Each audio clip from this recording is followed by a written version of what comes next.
అనంత కరుణామయుడు అపార కృపాశీలుడైన అల్లాహ్ పేరుతో ప్రారంభిస్తున్నాను. సూర అర్-రహమాన్ 48వ వివరణ 3వ రుక్కు. ఏ వ్యక్తి అయితే స్వర్గాన్ని, దాని ప్రతిఫలాన్ని, పుణ్యఫలాలను నిరాకరిస్తాడో అతను నిజానికి పరమప్రభువుకు చెందిన అనేక ఉత్తమ గుణాలను నిరాకరిస్తున్నాడు అన్నమాట. అతను దైవాన్ని ఒకవేళ నమ్మినా ఆయన పట్ల అతనికి చాలా చెడ్డ భావనే ఉందన్నమాట. అతని దృష్టిలో ఆయన ఒక మూర్ఖ రాజు. ఆయన చీకటి రాజ్యంలో మంచిని ఆచరించడం, దాన్ని నీట ముంచడంతోనే సమానం. అతను ఆయన్ని గుడ్డివాడని, చెవిటివాడని అనుకుంటాడు.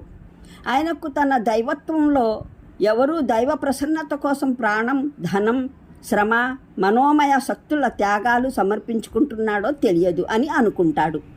లేదా అతని దృష్టిలో ఆయన అచేతనావస్థలో ఉండేవాడు, భక్తుల విలువను గుర్తించలేనివాడు, మంచి చెడుల విచక్షణ ఎరుగనివాడు, లేదా అతని అల్పమైన అభిప్రాయం ప్రకారం ఆయన అశక్తుడు, అసమర్థుడు. అతని ప్రకారం దైవం దృష్టిలో మంచికి ఎంత విలువ ఉన్నా దానికి ప్రతిఫలం ఇవ్వడం ఆయన వశంలోనే లేదు. అందువల్లనే ఇలా సెలవీయడం జరిగింది: పరలోకంలో మంచితనానికి ఉత్తమ ప్రతిఫలం మీ కళ్ళ ముందరే ఇచ్చినప్పుడు అప్పుడు కూడా మీరు మీ ప్రభు ఉత్కృష్ట లక్షణాలను తిరస్కరించగలుగుతారా అని. మూలంలోని పదాలు మిన్ దూనిహిమా జన్నతాని అన్నవి.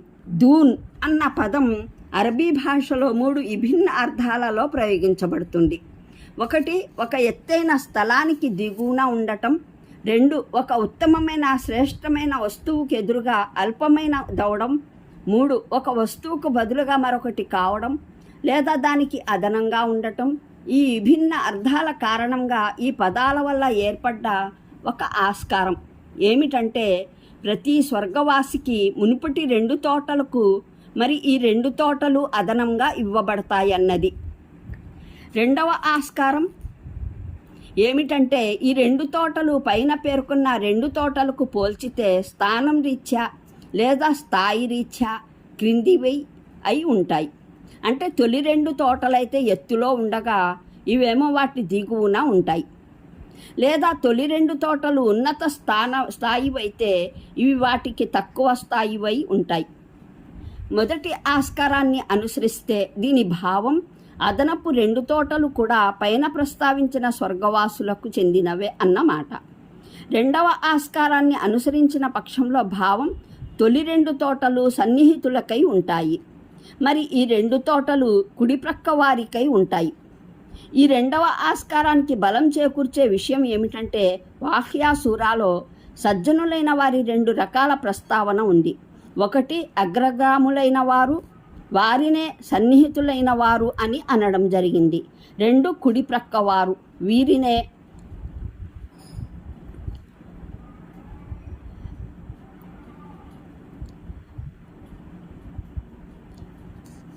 ఈ ఉభయులకు ఇవ్వబడే 2 తోటల లక్షణాలు వేర్వేరైన లక్షణాలుగా సెలవేయబడింది. పైగా ఈ ఆస్కారాన్ని ఓ హదీసు కూడా బలం చేకూర్చుతుంది. దాన్ని హజరత్ అబూ మూసా అష్అరీ ద్వారా ఆయన కుమారుడు అబూబకర్ ఉల్లేఖించారు. అందులో ఆయన దైవ సందేశహరులు సల్లల్లాహు అలైహి వసల్లం ఇలా సెలవిచ్చినట్లు చెబుతున్నారు: 2 తోటలు అగ్రగాములు లేదా సన్నిహితులకు కేటాయించబడతాయి.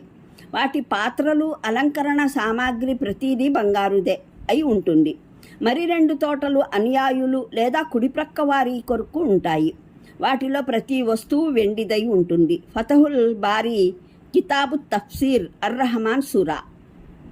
ఈ తోటల వర్ణనలలో ముదహమ్మతాన్ అన్న పదం ప్రయోగించబడింది. ముదహమ్మ అన్నది దట్టమైన సస్యతను అంటారు. అది అత్యంత పచ్చదనం కారణంగా శ్యామలమై ఉంటుంది. సస్యశ్యామలమైన దాన్ని అన్నమాట. హూర్ వివరణకు చూడండి ఖురాన్ అవగాహనం సంపుటి 7 37, అస్సాఫాత్ పాదసూచికలు 28, 29, 44, అద్దుఖాన్ పాదసూచిక 42. గుడారాలంటే ఉద్దేశం బహుశా రాజులు, శ్రీమంతుల కొరకు షికారుకు వెళ్ళిన ప్రదేశాలలో వేసేటటువంటి గుడారాలై ఉంటాయి. బహుశా స్వర్గవాసుల భార్యలు వారితో పాటు వారి భవంతుల్లో ఉంటారు. మరి వారి కాలక్షేప స్థలాల్లో అక్కడ కూడా గుడారాలు వేసి ఉంటాయి. అక్కడ హూర్ పడుచులు వారికి ఆనందాన్ని సుఖాన్ని అందజేస్తారు. మేము ఇలా ఊహించడానికి కారణం తొలుత శీలవతులు సుందర స్వరూపులైన భార్యల ప్రస్తావన జరిగింది. ఆ తరువాత ఇప్పుడు హూర్ పడుతుల ప్రస్తావన వేరుగా చేయడంలో గల అర్థం వీరు ఆ భార్యలకు భిన్నమైన మహిళలై ఉంటారన్నది ఈ ఊహకు మరింత బలం చేకూర్చుతుంది. ఒక హదీసు దాన్ని హజరత్ ఉమ్ము సల్మా ఉల్లేఖించారు. ఆమె ఇలా అన్నారు, నేనొకసారి దైవ సందేశహరుల్ని అడిగాను, దైవ ప్రవక్త, ప్రపంచ మహిళలు ఉత్తమమైన వారా లేదా హూర్ వనితలా అని. దానికి ప్రవక్త శ్రీ సల్లల్లాహు అలైహి వసల్లం సమాధానంగా ఇలా అన్నారు, ప్రపంచ మహిళలకు హూర్ పడుతులపైన ఆధిక్యత ఉంటుంది. అది గలేబుకు లోపలి బట్టపైన ఉండే ఆధిక్యత వంటిది. దానికి కారణం ఏమిటి అని నేను అడగ్గా ఆయన, ఈ మహిళలు నమాజులు ఆచరించారు, రోజాలు పాటించారు, ఆరాధనలు చేశారు అని అన్నారు. తబరాని. దీన్ని బట్టి తెలిసేదేమిటంటే స్వర్గవాసుల భార్యలైతే ప్రపంచంలో విశ్వాసం గ్రహించి సత్కార్యాలు ఆచరించి ప్రపంచం నుండి నిష్క్రమించిన వారు. వీరు తమ విశ్వాసం సదా ఆచరణ ఫలితంగా స్వర్గంలోకి ప్రవేశిస్తారు. స్వయంగానూ స్వర్గసుఖాలను అనుభవించడానికి అర్హులై ఉంటారు. వీరు తమ ఇష్టానుసారం తమ మాజీ భర్తల భార్యలు అవుతారు. వారును స్వర్గవాసులైనట్లయితే, లేదా అల్లాహ్ మరే ఇతర స్వర్గవాసితోనైనా వారికి పెళ్లి చేయిస్తాడు. వారి ఇరువురు తమ సహచర్యాన్ని ఇష్టపడితే. పోతే హూర్ కన్యలు తమ ఏ సదాచారణ ఫలంగానూ తమ స్వీయ అర్హత మూలంగానూ స్వర్గవాసులు అవురు. అల్లాహ్ వారిని సైతం ఇతర అనేక వరప్రసాదాల ఒక వరప్రసాదంగా అందచందాలు గల యువతుల రూపం కల్పించి స్వర్గవాసులకు అనుగ్రహిస్తాడు. వారు వీరి సహచర్యంలో ఆనందాన్ని అనుభవించాలని. అయితే ఇంతకు వారు జిన్నులు, మాయాస్త్రీల వంటి సృష్టితాలు కారు. ఎందుకంటే మానవుడు ఆ అపరాసుల సాంగత్యంతో సుపరిచితుడు కాలేడు.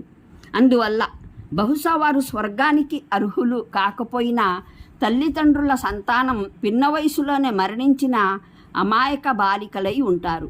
వారి తల్లిదండ్రులు స్వర్గానికి అర్హులైనట్లయితే స్వర్గంలో వారితో పాటు ఉండేవారు. మూలంలో అఫ్ఖరీ అన్న పదం ప్రయోగించబడింది. అరబ్బుల అజ్ఞాన కాలపు గాథలలో జిన్నుల రాజధాని పేరు అఫ్ఖర్ అన్నది. దాన్నే ఉర్దూలో పరిస్తాన్ అని అంటారు. దాని